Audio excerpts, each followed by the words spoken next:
Don't be late. The kids need stability. Have peace? Brandon shrugged. At midnight on Christmas Eve, I slid my own key into the lock, and it didn't fit anymore. The clatter of metal in the silence sounded like a cold rejection. I called Daniel, my only son, 3 times. No one picked up. On the 4th try, Brooke, my daughter-in-law. I stood up. At midnight on Christmas Eve, I slid my own key into the lock, and it didn't fit anymore. The clatter of metal in the silence sounded like a cold rejection. I called Daniel, my only son, 3 times. No one picked up. On the 4th try, Brooke, my daughter-in-law, answered. Behind her voice were Christmas carols, glasses clinking softly, and bursts of laughter. She spoke slowly, clearly, cutting into my ear like a blade. "You're just a guest, Mom, not family." Then the line went dead, a flat tone like a candle blown out. I stood there, on the frost-covered steps, clutching the gift bag for Lily and Max, my 2 grandchildren. Each was a coloring book and a pair of mittens I'd knitted. Snow clung to my hair, melting into icy drops behind my ears. The scent of pine from their Christmas tree leaked through the crack in the door, mixed with the cinnamon of the gingerbread cookies I'd just baked. Out here, the wind scraped my cheeks thin as paper, sharp as a reminder. I was on the other side of the warmth my own children had drawn shut. My name is Evelyn Carter, but everyone calls me Evie. At me. It's freezing. At midnight on... Where are you headed this late? I forced a smile. I don't know. Anywhere still open? Brandon called out from behind, loud enough for him to hear. Don't worry, she's used to old things. Cheap motels should suit her fine. Mr. Alvarez glanced at him, then back at me, eyes soft and strange. Don't lose that quilt, Evie. Old things sometimes know more than we do. I nodded, not sure what he meant. But his eyes. They were the same eyes my mother had before she died, as if holding a secret I wasn't ready to hear. The parking lot was empty. Wind from the Monongahela River whistled through the steel railings. Each roll of my suitcase wheels against the concrete made a metallic click, like chains dragging behind me. The sodium light stretched my shadow long and thin. A single dark thread pulled taut across the ground. Brandon called after me, voice calm, too calm. Hope you remembered to lock the door, Evie. People like you forget things. I didn't turn around. I wouldn't give him the pleasure of watching me break. Silence was the last armor of the wounded. A taxi pulled up. The driver asked, "Where to, ma'am?" Through the rain-spattered window, I clutched the quilt tighter. "Anywhere," I said. "As long as there's still a light on." The car rolled forward. In the rearview mirror, Tessa's house grew smaller, then vanished. I traced the edge of the quilt with my fingertips and felt a raised seam, rough and mismatched, as if someone had hurriedly stitched up a secret. A shiver ran through me, but I didn't open it. Somehow, I knew whatever was inside wasn't meant for tonight. I leaned my head against the cold glass, listening to the rain hammering on the roof. Behind me, the house went dark, completely, and in that thick blackness, I heard it. A faint whisper from somewhere deep inside me. When you're cast out of the place you once called home, listen carefully. Fate is knocking somewhere else. I clutched the quilt tighter. I didn't know why, but I believed. My mother had left something behind for this very moment. I rented a room at a roadside motel on Carson Street, where the neon vacancy sign flickered like someone gasping for breath.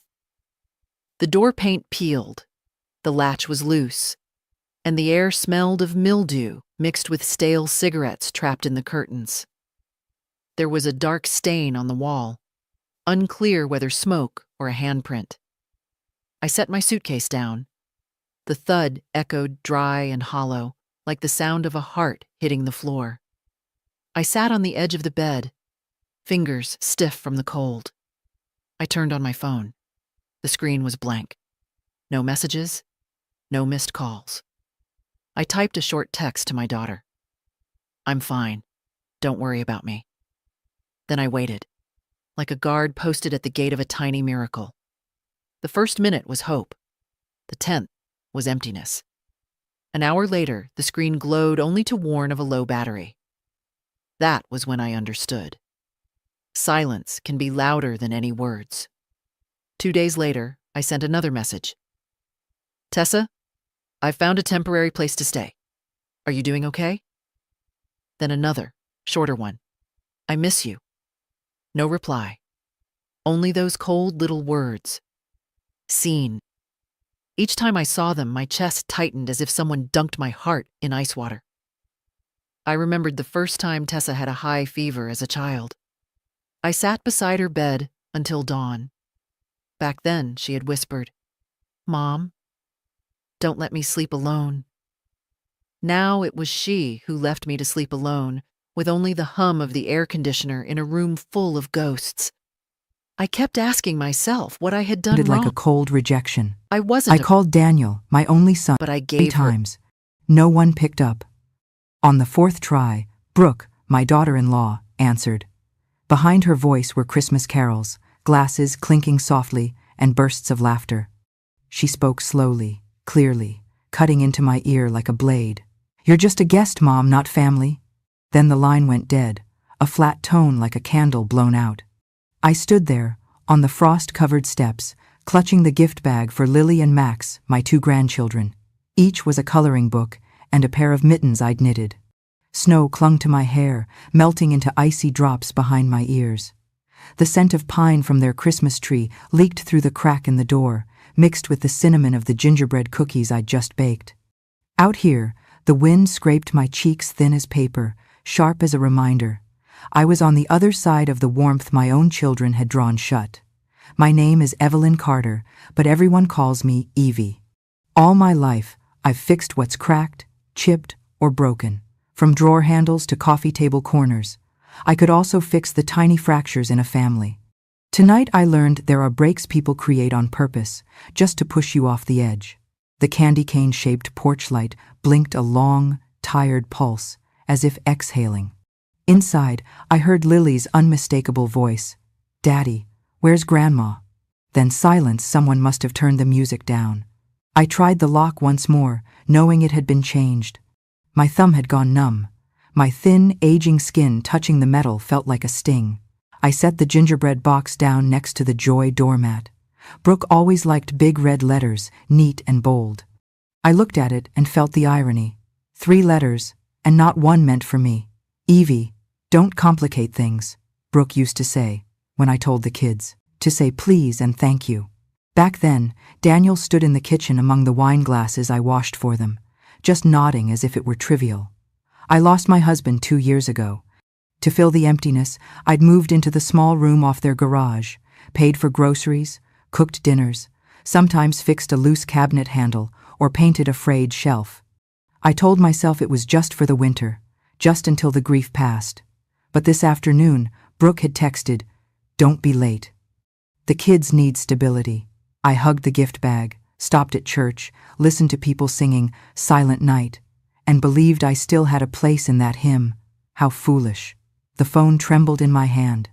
I called again, not because I didn't understand the sentence, but because a mother's heart still imagines there's a mistake. "Daniel, please pick up." But the moment I heard, "You're just a guest, Mom, not family," I knew there was no mistake. Some sentences are born to end all explanations. You might think I screamed, banged on the door, made a scene. I did something entirely different. I swallowed, tilted my head back so tears wouldn't fall, and left the gingerbread box at the door, like a mail carrier delivering one last parcel. Then I turned, stepped off the stoop, letting the crunch of snow under my shoes speak for me. From now on, I will stop knocking. Across the street, the neighbor's house still glowed with string lights. Their inflatable Santa tilted in the wind. Trust. "Don't even trust myself, Mother?" I whispered. I laughed. A sharp, dry sound that wasn't really laughter. More like air catching in my throat. My hand brushing paint across that edge. Maybe she meant someone else with our name.